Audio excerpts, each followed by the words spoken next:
عليكم ورحمة الله وبركاته. أهلا بيكم معايا في درس جديد من دروس تعليم الكروشيه منوي.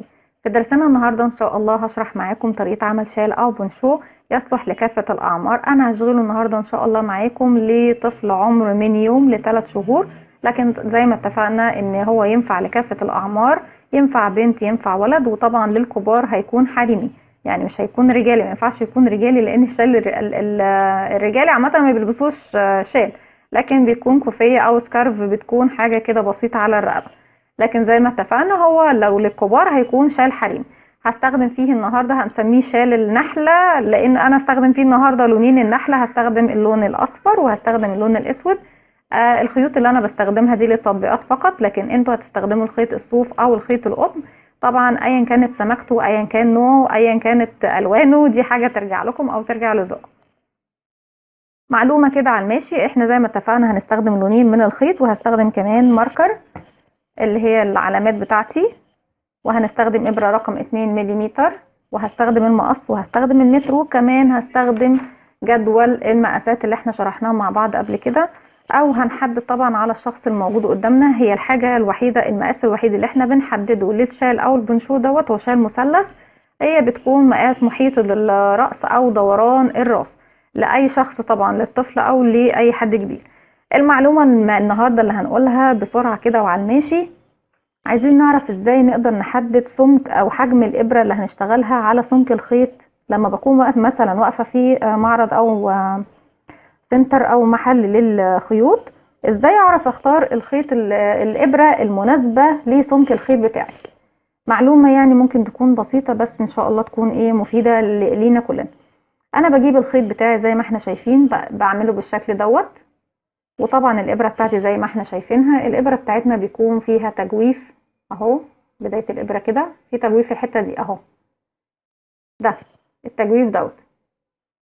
بجيب الخيط بتاعي، لازم الخيط بتاعي يملى التجويف بتاع الابره. انا بس عايزه اظبط الزاويه بتاعه الكاميرا عشان تبان كده باينه.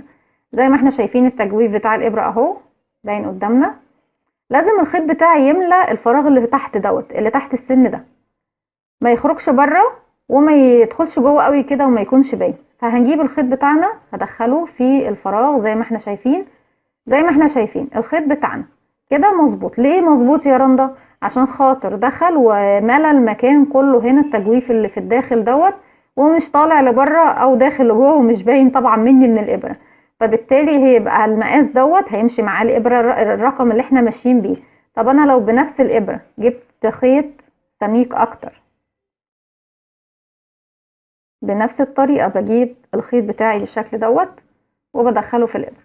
طيب الخيط دوت داخل في الإبر بس خارج شوية، خارج من التجويف أو الفراغ بتاعي شوية زي ما احنا شايفين. معنى ذلك ان انا في الخيطة دي محتاج ان انا اجيب إبرة اكبر نص ملي، يعني دي مثلا 2 ملي، يبقى انا محتاجة 2.5 او 3، يعني حسب ما انت حابة. ممكن تشتغلي بالإبرة دي في الخيط ده، اوكي، ممكن تشتغلي بالإبرة دي بس هتديكي شغل ضيق. لو انت حابة تشتغلي حاجة بفراغات ضيقة او بشكل ضيق، يبقى هتستخدمي الإبرة دي للخيط دوت. لكن لو انت محتاجة تمشي على المقاس المناسب الخاص بالخيط دوت، فهتمشي بالخيط اللي احنا الإبرة اللي هي هتكون اكبر بملي او بنص ملي. طيب الخيط دوت سميك اكتر، ندخله في فراغ الإبرة، لا خارج خالص زي ما احنا شايفين اهو، يبقى ده مش هينفع نشتغل بيه في الإبرة دي. مال التجويف وخارج من بره كمان، هيكون صعب عليا جدا ان انا اشتغل بيه. فبالتالي احنا زي ما احنا شفنا دي الطريقة اللي احنا بنحدد بيها المقاس الخاص بالإبرة الخاصة بالخيط بتاعنا، او ان احنا بنشوف طبعا التعليمات اللي موجودة في تبقى مكتوبة كده على شلة الخيط او بكرة الخيط، بيبقى فيه تعليمات مكتوبة بتقول لنا حجم الإبرة سواء للتريكو او للكروشيه، ايه حجم الإبرة اللي ممكن نستخدمها. لكن انا بتكلم على بعض الشركات اللي ما بتكتبش التعليمات دي او ما بتحددش، دايما بيحددوا الحجم الخاص بإبر التريكو لكن ما بيحددوش الإبر الخاصة بشغل الكروشيه. فعلى اساس دوت هي مجرد تجربة بسيطة جدا واحنا ماسكين الشلة بنحدد حجم الخيط بتاعنا بطريقة بسيطة جدا. هنيجي دلوقتي في البداية، المفروض ان انا بشتغل الشايل بتاعي بطبعا مقاس الخاص بدوران الراس. هنشوف المقاس الخاص بدوران الراس لطفل من سن من عمر يوم الى 3 شهور. طيب محيط الراس عندي بيبدأ من 33 سنتي الى 36 سنتي. امتى هاخد ال 33 سنتي وامتى هاخد ال 36 سنتي؟ ما هو المقاس موجود عندي فيه رقمين، والرقمين بعيد عن بعض ب 3 سنتي. طيب هاخد ال 33 سنتي لو الطفل دوت عمره يوم، هاخد 34 سنتي. طبعا الارقام دي مش مكتوبة، بس دي الارقام اللي ما بينهم. ال 34 سنتي لو عمره شهر. طب 35 سنتي لو عمره شهرين. 36 سنتي هيكون عمره 3 شهور بالظبط. فعشان كده بقول لكم امتى ناخد الرقم ده وامتى ناخد الرقم ده. الارقام دي بناخدها حسب طبعا العمر بتاع الطفل. النهارده طبعا انا هبدا على اصغر مقاس، لكن انتوا لو هتعملوا للسن دوت من يوم ل3 شهور خدوا 36 سنتي. انا مجرد ان انا باخد المقاس الصغير عشان ما اطولش عليكم الفيديو، لكن بالنسبه لكم طبعا الطفل من عمر يوم ل3 شهور او اكتر كمان جسمه بيكون في نمو، يعني تطور النمو بتاع الاطفال بيكون سريع، وحجم الجسم بيتغير بطريقه سريعه. فبالتالي ما تعمليش طبعا المقاس الصغير، لان هو ما شاء الله الطفل بيكبر بسرعه، اللي هي مرحله النمو بتاعه الاطفال بتزيد بسرعه. فاعملي المقاس اللي هو 36 سم. يعني دايما خلي بدايه البونشو او الشال او البلوفر او اي حاجه بتبدايها بمحيط الراس اعملي رقم 36 سم. هنعمل احنا النهارده ال 33 سم. نقول بسم الله. طبعا هسيب مسافه من الخيط زي ما احنا شايفين، وهلف الخيط بتاعي بالشكل دوت، وهدخل في الدايره دي او الحلقه دي والف الخيط واخرج. هشد الخيط بتاعي بالشكل دوت عشان اعمل عقده البدايه. بعد كده هبدا اعمل مجموعه من السلاسل بما يوازي او بما يعادل طبعا ال 33 سم. يعني هعمل مجموعه من السلاسل ب 33 سم. هنبدا نقول بسم الله. السلسله طبعا زي ما احنا عارفين بنلف الخيط، بيبقى معانا حلقه على الابره، وبعد كده بلف الخيط على الابره وبخرج من الحلقه دي. تاني هعمل سلسله تانية، الف الخيط واخرج من الحلقه، الف الخيط واسحبه بالابره واخرج من الحلقه. بالشكل دوت بعمل السلاسل بتاعتي او السلسله بتاعتي. مش هقول عددها دلوقتي ومش هنشتغل بالعدد كمان. العدد دوت انا باخده بس دلوقتي وبقوله قدامكم علشان طبعا نقدر نحدد المكان اللي هنحط فيه الزوايا بتاعت البونشو المثلث بتاعنا.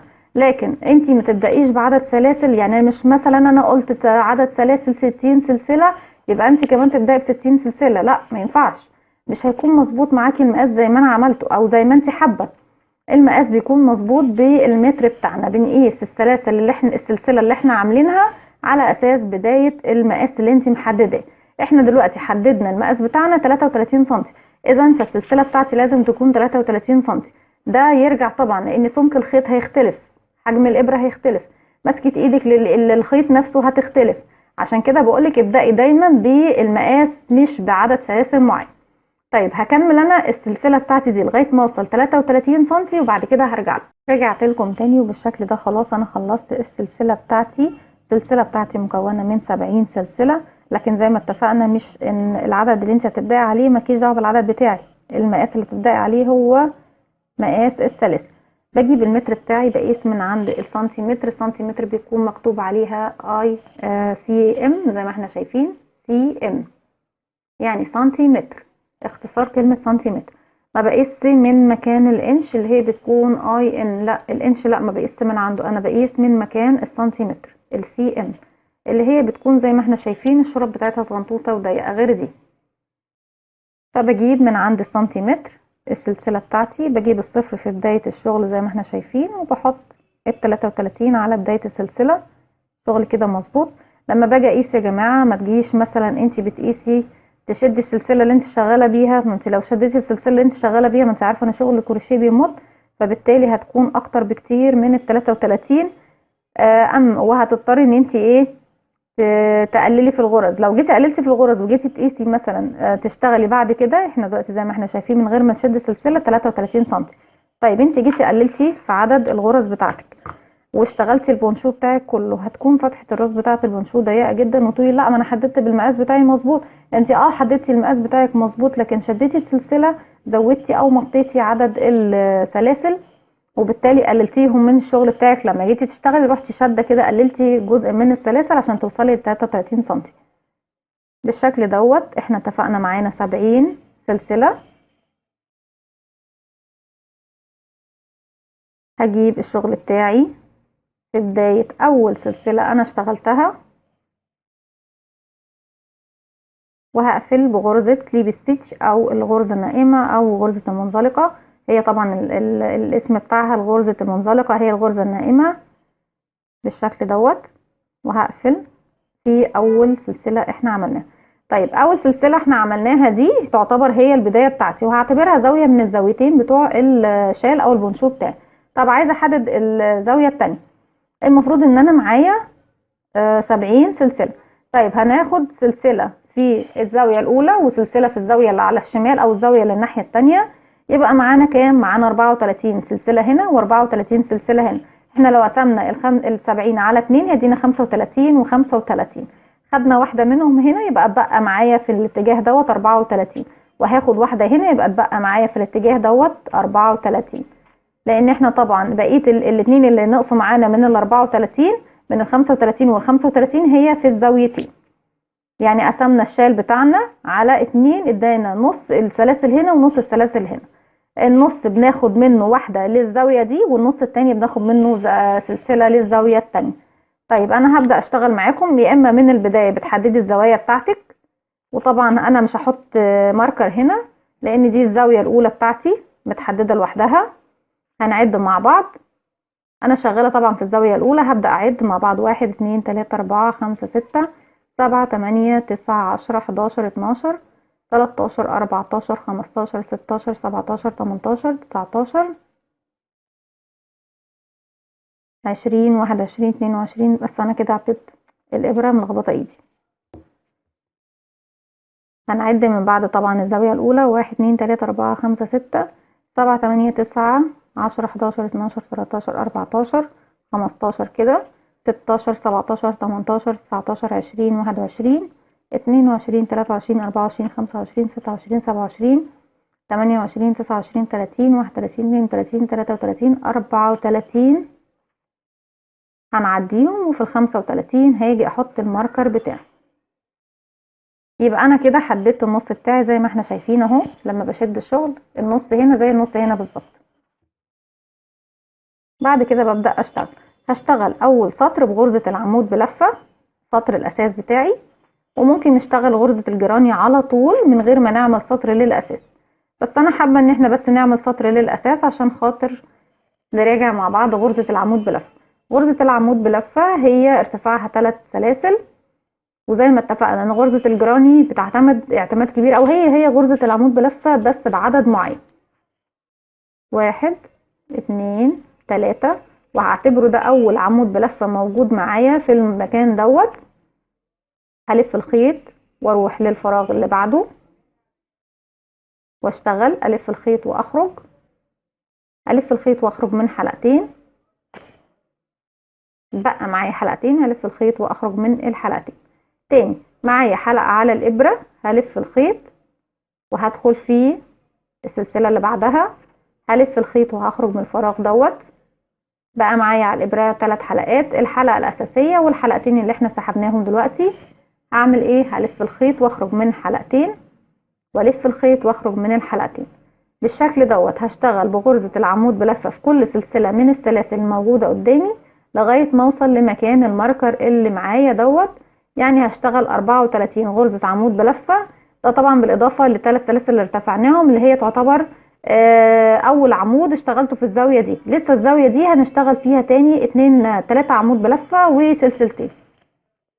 يبقى هكمل لغاية ما اوصل للعلامة ب 34 غرزة عمود بلفة. هكمل وهرجع لكم. رجعت لكم تاني وبالشكل ده خلاص اشتغلت 34 غرزة عمود بلفة، طبعا بالاضافة الى العمود الاولاني اللي هم 3 سلاسل الارتفاع دول. طبعا اول عمود او رابع عمود موجود عندي في الزاوية دي، بس تعتبر اول عمود اشتغلت بيه في السطر دوت. في المرحلة دي انا جيت خلاص لغاية الزاوية، هعمل غرزة صدفة في المنتصف في الغرزة رقم 35. بدخل في نفس الغرزة بشتغل 2 عمود بلفة وسلسلتين و2 عمود بلفة في نفس الفراغ. ادي 1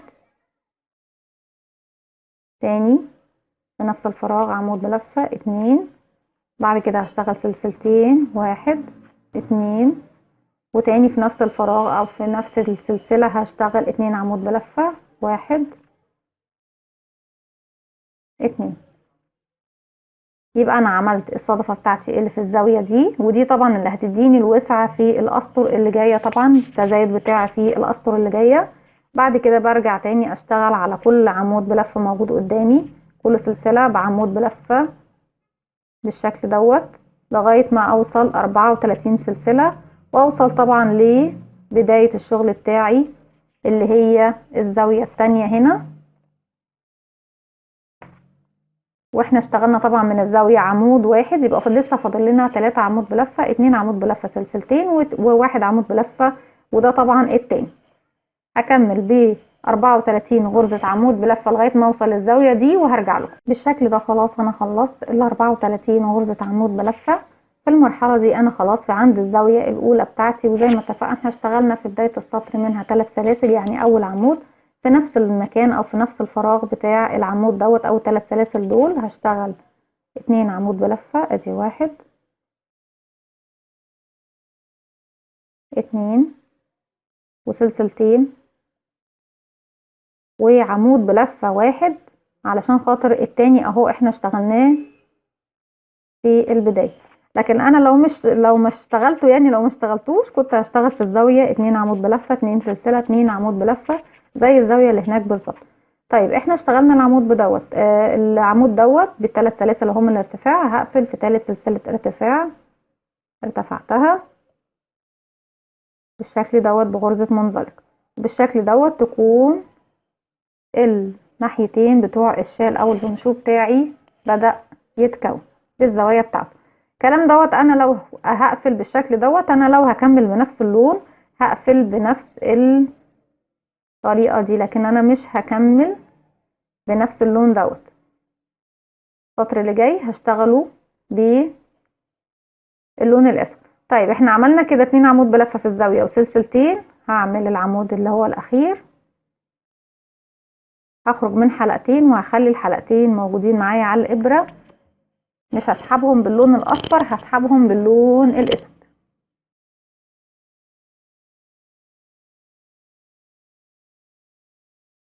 بالشكل دوت. وهربط طبعا طرفين الخيط في بعض كويس. لو انا مش هشتغل بالاصفر كنت خلاص هقص الخيط واربطهم في بعض وابدا اشتغل باللون الجديد، لكن انا هشتغل بالاتنين مع بعض، يعني هبدل سطر اصفر وسطر اسود، فعلشان كده مش هينفع اقص اللون الاصفر الاصفر. باجي بعد كده في تالت سلسلة وبقفل بشكل طبيعي، بس طبعا مش هقفل باللون الاصفر لان انا مش شغالة بيه خلاص، لكن هجيب اللون الاصفر والطرف الخيط الاسود اللي مش بشتغل بيه في ظهر السلاسل زي ما احنا شايفين في ظهر حرف الفي، يعني حرف الفي اهو قدامي والاتنين التانيين على الابرة معايا بردك، هقفل بغرزة منزلقة بالشكل ده.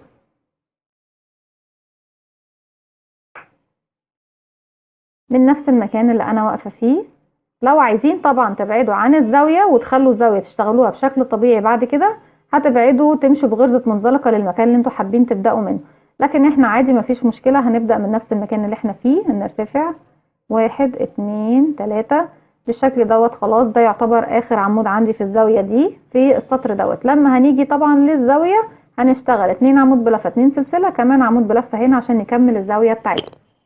طيب بعد كده هشتغل ازاي؟ دي كده الزاوية ماليش علاقة بيها، اول عمود دلوقتي عندي دوت موجود في الزاوية دي، هشتغل 3 عمود بلفة، 1 2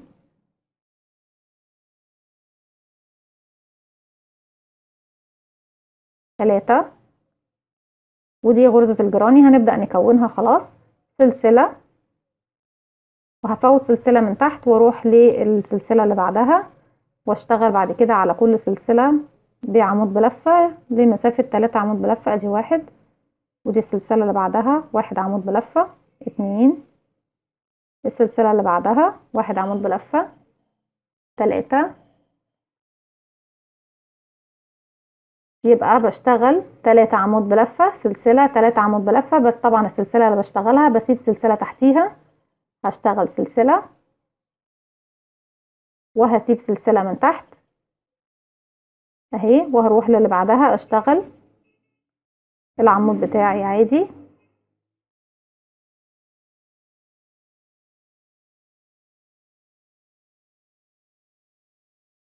وبعد كده بشتغل كمان 2 عمود فوق كل سلسلة في اللي بعدها، ادي 1 2 وهكذا. بفضل اشتغل 3 عمود وسلسلة وبسيب تحتيها سلسلة، وبروح اشتغل 3 عمود بلفة فوق ال3 اعمدة التانيين وسلسلة واسيب السلسلة اللي تحتيها واروح، وهكذا.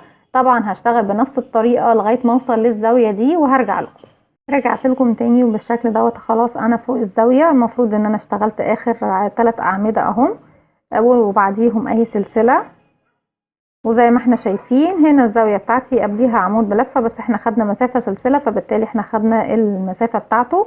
بعد كده هروح داخل الزاوية بتاعتي دي هشتغل زاوية تانية، يعني هشتغل غرزة صدفة تانية.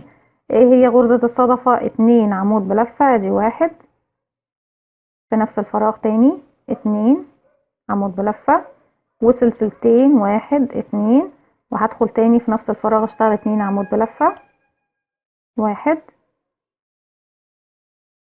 2.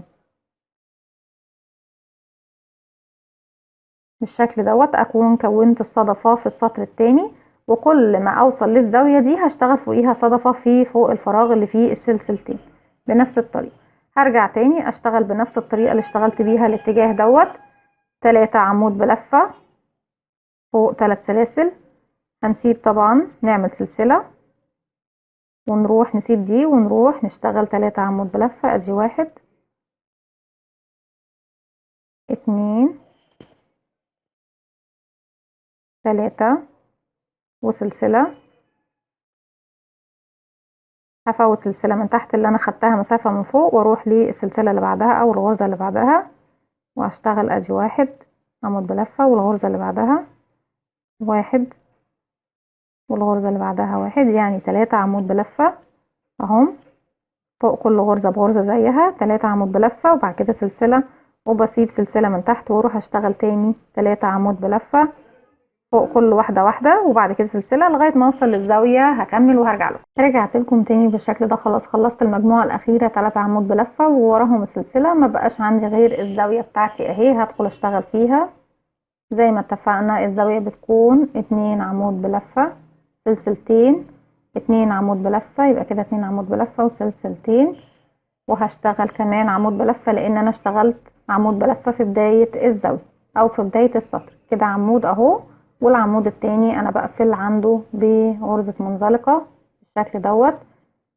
بس احنا مش هنكمل باللون ده زي ما عملنا في السطر اللي فات، هنجيب اللون الاصفر، هنزل اللون الاسود بالشكل دوت وهطلع باللون الاصفر لان هو لسه مشبوك زي ما اتفقنا، انا ما قطعتوش، وهروح هقفل بغرزة منزلقة في ثالث سلسلة ارتفاع ارتفعنا.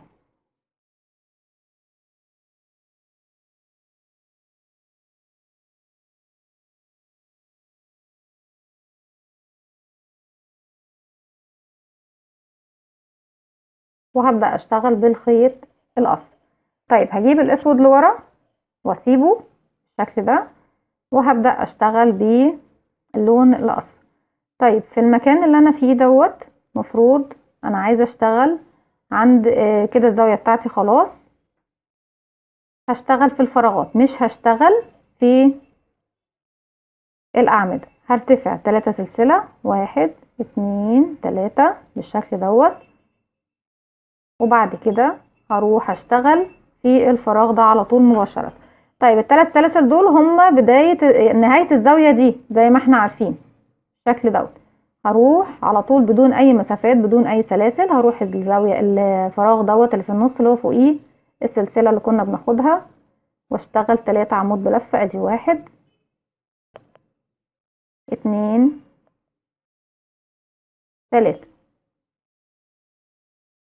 من نفس المكان اللي انا فيه بردك مش هاخد اي مسافات وهسيب ال3 عمود بلفة وهروح للفراغ اللي فيه فوق منه سلسلة وهشتغل 3 عمود بلفة. ادي 1 2 3 وهكذا السطر بتاعي كله بشتغله بالشكل دوت. هروح للفراغ على طول وهنتجاهل ال3 عمود بلفة وهشتغل 3 عمود بلفة داخل الفراغ دوت اللي فوق السلسلة. 2 3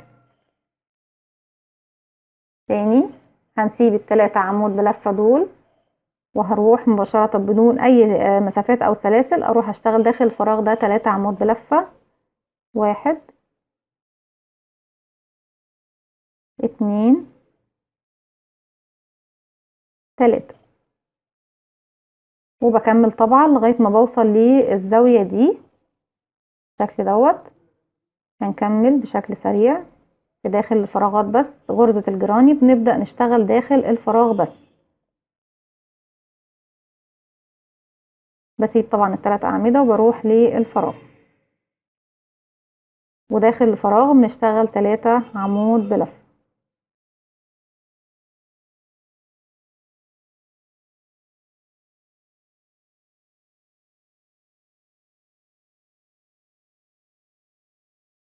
بالشكل دوت خلاص هنوصل للزاوية بتاعتنا.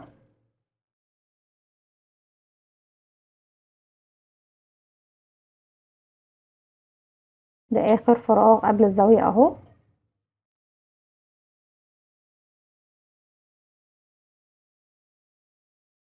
طيب جينا دلوقتي مكان الزاوية زي ما احنا شايفين غرزتنا اهي بيكون ده شكلها داخل الفراغات بس بشتغل. هروح من غير اي سلاسل هروح للزاوية بتاعتي واشتغل غرزة صدفة زي السطور اللي فاتت بالظبط. غرزة الصدفة 2 عمود بلفة 2 سلسلة 2 عمود بلفة كده 2 و2 سلسلة وتاني في نفس الفراغ 2 عمود بلفة. ادي 1 2. طيب بعد كده زي ما اتفقنا بنسيب الصدفة بتاعتنا وهروح لأول فراغ يقابلني اللي هو فوق السلسلة. زي ما اتفقنا دايما الفراغات بتكون فوق السلسلة واشتغل 3 عمود بلفة فوق كل فراغ. ادي 1 2 3. بكمل بنفس الطريقة طبعا فوق الفراغات دي اللي هي فوق السلسلة لغاية ما اوصل للزاوية التانية وهرجع لكم. كده اكون خلاص خلصت كل الفراغات بتاعتي ووصلت لمكان الزاوية. هدخل داخل الزاوية اعمل صدفة 2 عمود بلفة. دي 1 2 سلسلتين 1 2 2 عمود بلفة هنعمل منهم 1 لان احنا اشتغلنا اوريدي اشتغلنا 1 منهم في بداية السطر. ادي 1 2 وطبعا في نهاية ال2 بغير لون الخيط بسحب الحلقتين الاخرانيين باللون التاني.